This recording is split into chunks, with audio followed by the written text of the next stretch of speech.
అందరికీ నమస్కారం. Chemistry board exams దగ్గర పడుతున్నాయి కదా. మరి మంచి మార్కులు తెచ్చుకోవాలంటే కొన్ని టాపిక్స్ అస్సలు వదలకూడదు. అందులో చాలా ముఖ్యమైనది స్టోయికియోమెట్రీ లెక్కలు. పేరు వినడానికి కొంచెం కష్టంగా అనిపించినా నమ్మండి, ఇది చాలా సింపుల్. పదండి, ఈరోజు దీన్ని తేలికగా ఎలా చేయాలో చూసేద్దాం.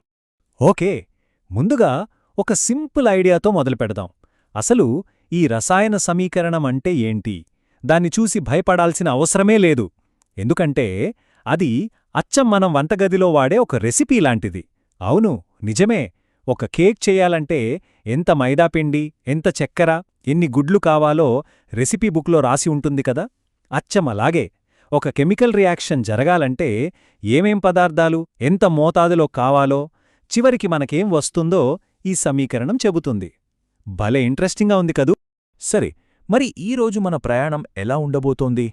ఫస్ట్ ఒక సమీకరణంలో ఎంత సమాచారం దాగి ఉంటుందో చూద్దాం. ఆ తర్వాత బోర్డ్ ఎగ్జామ్స్లో తరచుగా అడిగే 3 ముఖ్యమైన ఉదాహరణలు, అంటే మాస్ క్యాల్కులేషన్స్, వాల్యూమ్, ఇంకా మాలిక్యూల్స్ లెక్కించడం, ఇవన్నీ చూద్దాం.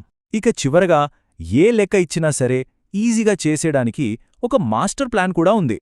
మొదటిగా పునాదుల గురించి మాట్లాడుకుందాం. అసలు ఈ బ్యాలెన్స్డ్ ఈక్వేషన్ ఎందుకంత పవర్ఫుల్ అంటే అది కేవలం కొన్ని అక్షరాలు, అంకెలు మాత్రమే కాదు. దానిలో చాలా విలువైన సమాచారం ఉంటుంది. ఒక ట్రెజర్ మ్యాప్ లాంటిదన్నమాట. చూడండి, ఒక్క బ్యాలెన్స్డ్ ఈక్వేషన్ మనకు ఏకంగా 6 కీలకమైన విషయాలు చెప్తుంది. అవేంటంటే: 1. అసలు రియాక్షన్లో ఏవి పాల్గొంటున్నాయో, ఏవి తయారవుతున్నాయో చెబుతుంది. 2. అణువుల సంఖ్యను చూపిస్తుంది. 3. వాటి బరువుల మధ్య సంబంధాన్ని ఇస్తుంది. 4.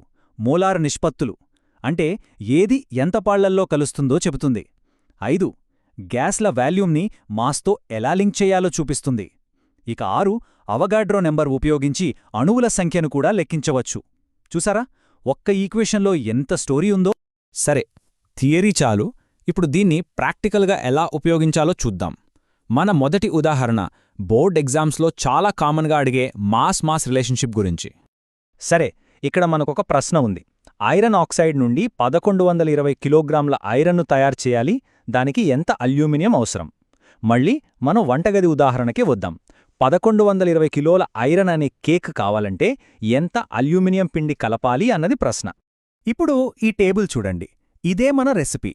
ఈ బ్యాలెన్స్డ్ ఈక్వేషన్ ప్రకారం 54 గ్రాముల అల్యూమినియం తీసుకుంటే మనకు 112 గ్రాముల ఇనుము వస్తుంది. ఇది మన బేస్ రెసిపీ. ఇప్పుడు మనకు కావలసింది 1120 కిలోల ఇనుము. అంటే మనం ఈ రెసిపీని పెద్ద స్కేల్లో చేయాలన్నమాట. సింపుల్ ప్రపోర్షన్ అంతే. సో ఒక చిన్న లెక్క వేస్తే మనకు కావలసింది సరిగ్గా 540 కిలోగ్రాముల అల్యూమినియం. చూశారా, ఆ రెసిపీ తెలిస్తే లెక్క ఎంత సులభంగా వచ్చేసిందో. గ్రేట్! మాస్ క్యాలిక్యులేషన్స్ మనకు వచ్చేశాయి. ఇప్పుడు ఇంకొంచెం ముందుకు వెళ్దాం. ఎగ్జామ్స్లో తరచుగా అడిగే మరో 2 అంశాలు, అంటే గ్యాస్ వాల్యూమ్ ఇంకా మాలిక్యూల్స్ సంఖ్య. వీటిని కూడా ఇదే లెక్కలో ఎలా కనుక్కోవాలో చూద్దాం. ఓకే, మన రెండో ప్రాబ్లం ఇది. 230 గ్రాముల సోడియంను నీళ్లతో కలిపితే హైడ్రోజన్ గ్యాస్ వస్తుంది. అయితే ఇక్కడ మనం 3 విషయాలు కనుక్కోవాలి. 1. వచ్చిన హైడ్రోజన్ బరువు ఎంత? 2. దాని వాల్యూమ్ ఎంత?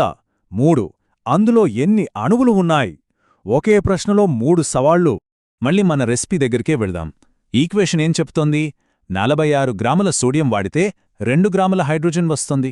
ఇది బేస్. మన దగ్గరున్నది 230 గ్రాముల సోడియం. సో సింపుల్గా ప్రపోర్షన్ వేస్తే మనకెంత హైడ్రోజన్ వస్తుందో తెలిసిపోతుంది. చూద్దాం. ఆ లెక్కేస్తే వచ్చింది 10 గ్రాములు. సో మనకు 10 గ్రాముల హైడ్రోజన్ గ్యాస్ ఉత్పత్తి అవుతుంది. ఇది మన మొదటి సమాధానం. ఫస్ట్ పార్ట్ అయిపోయింది. ఇక రెండోది వాల్యూమ్. దీన్ని కనుక్కోవాలంటే మనకొక మ్యాజికల్ నెంబర్ తెలియాలి. అదే గ్రామ్ మోలార్ వాల్యూమ్. ఇది ఒక స్థిరాంకం. దీని ప్రకారం స్టాండర్డ్ టెంపరేచర్ అండ్ ప్రెషర్, అంటే ఎస్టీపీ దగ్గర ఏ గ్యాస్ అయినా సరే 1 మోల్ తీసుకుంటే అది ఖచ్చితంగా 22 జుట్లాలి స్థలాన్ని ఆక్రమిస్తుంది. ఇది చాలా ముఖ్యమైన పాయింట్, గుర్తుపెట్టుకోండి. ఈ స్థిరాంకం ఎంత పవర్ఫుల్ అనేది ఇప్పుడు చూడండి. మనకు 10 గ్రాముల హైడ్రోజన్ వచ్చింది కదా, అంటే అది 5 మోల్స్కి సమానం. 1 మోల్ 22.4 లీటర్లయితే 5 మోల్స్ ఎంతవుతుంది? 5 ఇంటూ 22.4 అంటే 112 లీటర్లు. చూసారా ఎంత సింపులో. ఫైనల్గా మూడో పార్ట్, అణువుల సంఖ్య. దీనికోసం మనకు అవగాడ్రో సంఖ్య కావాలి. మన దగ్గర 5 మోల్స్ గ్యాస్ ఉందని తెలుసు. 1 మోల్లో అవగాడ్రో సంఖ్య అంత అణువులుంటాయి. సో 5 మోల్స్లో ఎన్ని ఉంటాయి లెక్కేస్తే మనకు 3.01 ఇంటూ 10^24 అణువులు ఉన్నాయని తెలిసిపోతుంది. అంతే, 3 సమాధానాలు వచ్చేశాయి. సరే, ఇప్పటివరకు చేసిన లెక్కల్లో అంతా పర్ఫెక్ట్గా ఉంది. కానీ నిజ జీవితంలో, ఇంకా చెప్పాలంటే ఎగ్జామ్స్లో కొంచెం ట్రికీగా అడిగే ప్రశ్నల్లో పదార్థాలు మనం అనుకున్నంత కరెక్ట్గా ఉండవు. ఇక్కడే మనకు లిమిటింగ్ రియాజెంట్ లేదా మితకారకం అనే కాన్సెప్ట్ వస్తుంది. ఈ ప్రాబ్లం గమనించండి. 50 గ్రాముల కాల్షియం కార్బోనేట్, 7.3 గ్రాముల హైడ్రోక్లోరిక్ యాసిడ్, ఇలా 2 రియాక్టెంట్ల బరువులిచ్చారు. ఇది చాలా పెద్ద క్లూ. ఎప్పుడైతే ఇలా రెండింటి కొలతలిస్తారో దాని అర్థం అందులో ఒకటి తొందరగా అయిపోతుంది, ఇంకొకటి మిగిలిపోతుంది అని.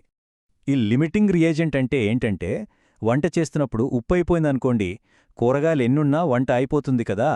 అచ్చం అలాగే రియాక్షన్లో ఏ పదార్థమైతే ముందుగా ఖర్చయిపోతుందో దానివల్ల రియాక్షన్ ఆగిపోతుంది. ఆ పదార్థాన్నే మనం లిమిటింగ్ రియేజెంట్ అంటాం. ఇప్పుడు మనం పోల్చి చూద్దాం.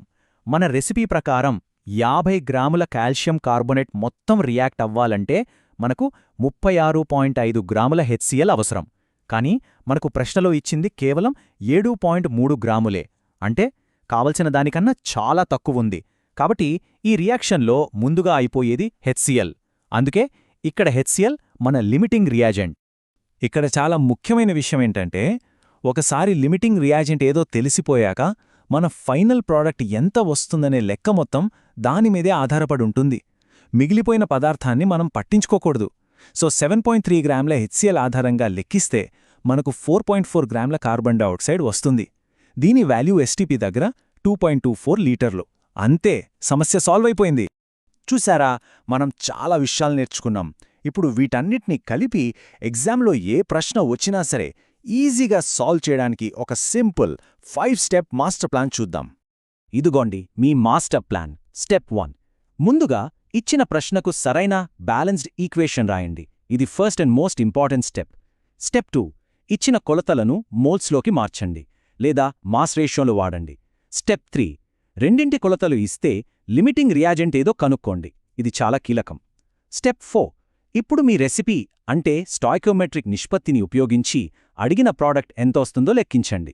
ఇక ఫైనల్ స్టెప్ 5, వచ్చిన జవాబును ప్రశ్నలో అడిగిన యూనిట్స్లోకి అంటే గ్రాములు, లీటర్లు లేదా అణువుల సంఖ్యలోకి మార్చండి. ఈ 5 స్టెప్లు ఫాలో అయితే ఏ లెక్కైనా మీ చేతిలో ఉన్నట్టే. మళ్ళీ ఒకసారి గుర్తుంచుకోండి, ఈ స్టాయికియోమెట్రీ అనేది కెమిస్ట్రీలో మనం చేసే వంటలాంటిది. అంకెలు, సమీకరణాలు చూసి కంగారు పడకండి. ఈ ఈక్వేషన్ అనేది మన రెసిపీ. మనం చేసే లెక్కలన్నీ ఆ రెసిపీని మనకు కావలసినంత పెంచడమో తగ్గించడమో అంతే. ఈ సిస్టమాటిక్ పద్ధతి ఫాలో అయితే చాలు, ఈ చాప్టర్లోని ఏ సమస్యకైనా సమాధానం మీ చేతుల్లో ఉంటుంది. ఈ పద్ధతి యూనివర్సల్. ఇది ప్రతిసారీ సరైన సమాధానానికి స్పష్టమైన దారి చూపిస్తుంది. మరి ఈ పద్ధతిని ఉపయోగించి మీరు పరిష్కరించబోయే తర్వాతి రసాయన సమస్య ఏది?